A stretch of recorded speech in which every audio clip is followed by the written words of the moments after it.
Welcome to ATR TV Telugu. తమను regular చేయాలని డిమాండ్తో contract staff nurse చేస్తున్న ఆందోళన శుక్రవారానికి చేరుతుంది. ఈ సందర్భంగా కేజీహెచ్ జగదాంబ జంక్షన్ కేజీహెచ్ వరకు ర్యాలీ నిర్వహించారు. సమస్య పరిష్కారానికి కమిటీ వేయాలని వారు డిమాండ్ చేశారు.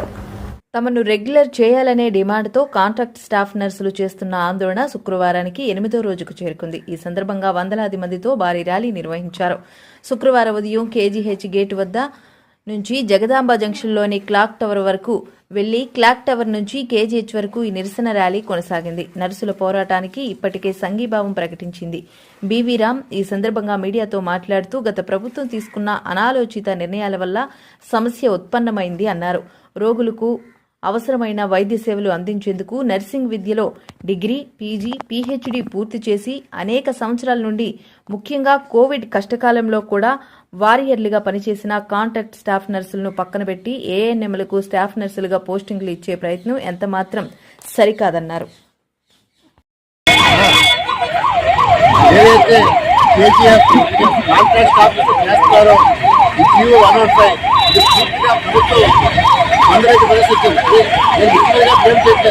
అధికారులు తప్పులో పట్టిస్తారు.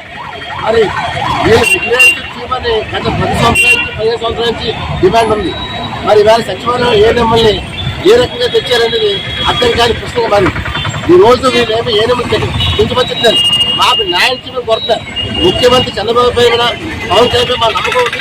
మా సమస్యలు కొడతారు. ఒకటే డిమాండ్ చేస్తాను, దయచేసి ముఖ్యమంత్రి గారు ఒక కమిటీతో మీరు భేటీ అవ్వండి. మీకు తెలుస్తుంది, ఎందుకంటే అధికారులు తప్పులో పట్టిస్తారు. ఈ సమస్యని చిన్న సమస్యలు కాస్త పెద్ద సమస్య మారుతుంది, గట్టిగా మారుతుంది. దయచేసి 2-3 రోజుల్లో ఒక కమిటీతో మీరు భేటీ అవ్వండి, న్యాయం తీర్చండి. నిజంగా మీరు ఏం చెప్తే అది మీరు ఫాలో అవుతారు తప్ప మీకు వ్యతిరేకించి మనం చేస్తాను. మీరు తెలియకుండా కృష్ణబాబు తప్పుడు నిర్ణయంతో తప్పుడు డైరెక్షన్తో తప్పులో పట్టిస్తారు.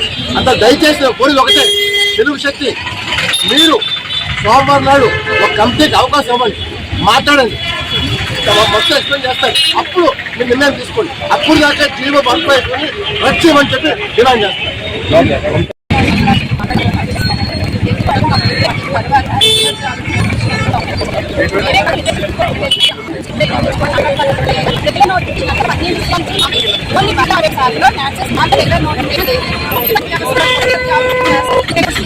మరి గవర్నమెంట్ కాంట్రాక్ట్ స్టాఫ్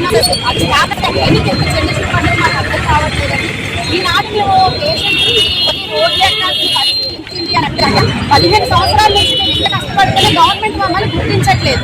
కోవిడ్ ఒక 3 సంవత్సరాలు మన ప్రపంచాన్ని ఎంత కలిపేసిందో అందరికి తెలిసిన విషయం. అలాంటి సమయంలో కూడా పేరు ఎవరైతే ఉన్నారో వారికి సంబంధించినటువంటి పిల్లలు చదువుకున్న భార్య కూడా వాళ్ళని తాకలేని స్థితిలో వదిలేసినప్పుడు కూడా మేమే గంటలు 8 గంటలు 12 గంటలు ఫిట్ వేసుకొని పేషెంట్కి అతి దగ్గరలో ఉంటూ సేవలు చేసిన వాళ్ళ స్టాఫ్ నర్సెస్ మాత్రమే చేసామండి. దయచేసి గవర్నమెంట్ మేము విన్నవించుకుంటున్నామండి. మా కోవిడ్ సర్వీస్ కి మిగతా ఏదైతే సీజనల్ డిసీజ్ వస్తాయో ప్రతి డిసీజ్ కి భయపడకుండా దగ్గర నుండి సేవ చేస్తున్నటువంటి కాంట్రాక్ట్ స్టాఫ్ నర్సెస్ చేయండి. మేము చేస్తున్న పోరాటం న్యాయ పోరాటమేనండి. మేము అన్యాయంగా ఏది గవర్నమెంట్ అయితే అడగటం లేదు. మేము చేస్తున్న పోరాటం న్యాయమైంది కాబట్టి మాకు చాలా మంది వైజాగ్ నుంచి మిగతా దగ్గర నుంచి కూడా సపోర్ట్ ఇస్తున్నారని మన తెలుగు శక్తి అధ్యక్షులు రామ్ గారు కూడా మనకి అందుకే మాకు కాంట్రాక్ట్ స్టాఫ్ నర్సెస్ అందరికీ కూడా సపోర్ట్ ఇవ్వడానికి వచ్చారండి. అలాగే కాకుండా మిగతా చాలా మందికి కూడా మేము బీజేపీ, టీడీపీ ప్రతి ఒక్క నాయకులు కూడా కలవడం జరిగిందండి. ప్రతి ఒక్కరు మాకు మద్దతు తెలియజేస్తారు. దయచేసి ఈ విషయాన్ని గవర్నమెంట్ మరొకసారి దయచేసి గవర్నమెంట్ లో మన సీఎం అయినటువంటి చంద్రబాబు నాయుడు గారు, డిప్యూటీ సీఎం పవన్ కళ్యాణ్ గారు మరొకసారి ఈ విషయం గురించి పునఃపరిశీలన చేసి మాకు ఏదైతే న్యాయం జరుగుతుందో ఆ నిర్ణయం తీసుకుంటే శాంతి కుమార్.